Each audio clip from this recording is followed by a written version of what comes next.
ఓం శ్రీ మాత్రే నమః. ఈ వీడియోలో మనం పూజకు పనికిరాని పుష్పాల గురించి తెలుసుకుందాము. అలాగే ఏ విధంగా పుష్పాలను దేవునికి సమర్పించాలో కూడా తెలుసుకుందామండి.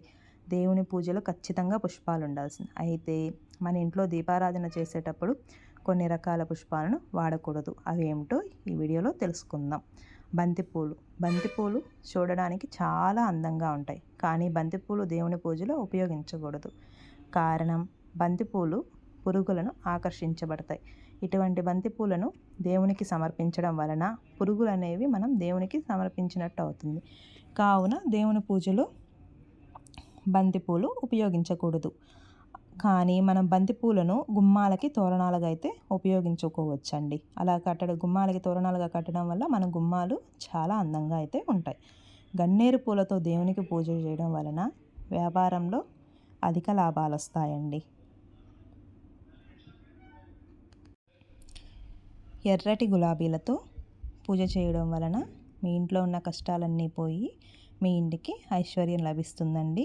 గులాబీలు అనేవి లక్ష్మీదేవికి అత్యంత ప్రీతికరమైనవి.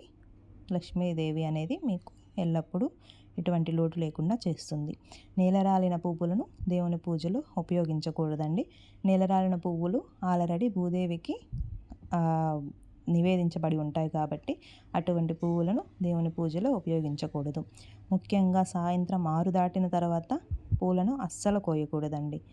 సాయంత్రం అంటే సంధ్యా సమయంలో పూలను కోసి అయితే దేవుని పూజకు ఉపయోగించకూడదు. పూజకు వాడే పువ్వులను నీటితో కడగకూడదు. అలాగే ఎడమ చేతితో కోసిన పూలను కూడా దేవుని పూజలో వాడకూడదండి. దేవునికి పూజ చేసేటప్పుడు కోసే పువ్వులను ఎప్పుడు కూడా కుడి చేతితోనే కోయాలండి. ఎడమ చేతితో కోసి అయితే అటువంటి పూలను దేవునికి వాడకూడదు. నెలసరి సమయంలో పొరపాటును కూడా పూలను తాకరాదండి. ఎందుకంటే మనం నెలసరి సమయంలో దేవునికైతే పూలను తాకకూడదండి. అసలు ఇటువంటి పూలను కూడా తాకకూడదు. ఐశ్వర్యానికి దేవత అయిన లక్ష్మీదేవికి గులాబీలతో పూజ చేయడం వల్ల అత్యంత ప్రీతికరమండి. ఇచ్చని పూలతో దేవునికి పూజ చేయకూడదు. మొగ్గలను ఉపయోగిస్తే మీ పిల్లలకు అనారోగ్య సమస్యలు వస్తాయి. దేవునికి పూజ చేసేటప్పుడు విడిపూల కన్నా మాల కట్టిన పూలతో పూజ చేస్తేనే పుణ్య ఫలితం లభిస్తుంది. విడివిడిగా పూజ చేయడం కన్నా అన్నిటినీ కలిపి ఒక మాలలా కట్టి ఆ మాలను దేవునికి సమర్పించడం వలన మనకైతే పుణ్య ఫలితం లభిస్తుంది. వాసన కలిగినటువంటి పారిజాత పుష్పాలండి మనకు కార్తీక మాసంలో మంచిగా లభిస్తాయి. ఇటువంటి పుష్పాలను వెంకటేశ్వర స్వామికి ఎంతో ప్రీతికరం. కావున ప్రతి శనివారం పారిజాత పూలతో వెంకటేశ్వర స్వామికి పూజ చేయడం వలన మన కోరికలు అనేవి నెరవేరుతాయి. మారేడు దళాలు మరియు జిల్లేడు పూలతో మహాశివుణ్ణి పూజిస్తే తొందరగా కరుణించి మీ కష్టాలన్నీ తీర్చడమే కాకుండా ఎల్లవేళలా మీ ఆపదలలో మీకు తోడుగా ఉంటాడు. దేవుని పూజకు పూలు కోసేటప్పుడు చెప్పులు అస్సలు ధరించకూడదండి. మల్లెపూలు దేవుని పూజలో ఉపయోగించడం వలన మీకున్న ఆరోగ్య సమస్యలు దూరం అవుతాయి. అలాగే మీ కుటుంబం అంతా సుఖ సంతోషాలతో ఉంటుంది. కొందరు ఆర్థిక పరిస్థితిని బట్టి పూజకు వాడే పూలను కొనాలంటే ఎంతో కష్టంగా మారుతుంది. కాబట్టి మనలో చాలామంది పక్కింటి చెట్టుకున్న పుష్పాలను కోసి వాటితో పూజ చేస్తారు. కానీ ఇలా అస్సలు చేయకూడదు. ఒకవేళ పక్కింటి వారి పుష్పాలను కొయ్యాలంటే తప్పనిసరిగా వారి అనుమతిని తీసుకోవాల్సిందే.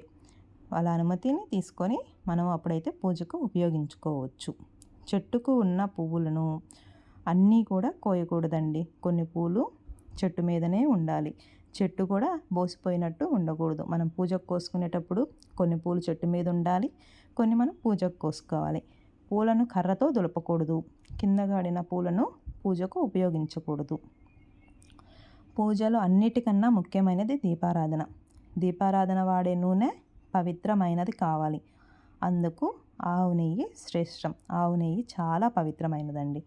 ఆవు నెయ్యితో దీపం వెలిగిస్తే మీ కుటుంబానికి అష్టైశ్వర్యాలు చేకూరుతాయి. చాలా సుఖ సంతోషాలతో ఉంటారు. దేవునికి పెట్టిన పూలు ఎండిపోకముందే తీసివేయాలి. ముళ్ళు కలిగిన పూలు అలాగే రెక్కలు తెగిన పూలను దేవుని పూజకు ఉపయోగించకూడదు. తాజా పూలతో మాత్రమే దేవుణ్ణి పూజ చేయాలి. ఇలాంటి చిన్న చిన్న విషయాలని గమనించుకుంటూ మీరు పూజ చేసుకోవడం వలన మీకు పూజా ఫలితం అనేది సంపూర్ణంగా లభిస్తుంది. ఓం శ్రీ మాత్రే నమః. నా వీడియో కానీ నచ్చితే లైక్ చేయండి, సబ్స్క్రైబ్ చేసుకోండి, అలాగే షేర్ చేయండి. Thank you.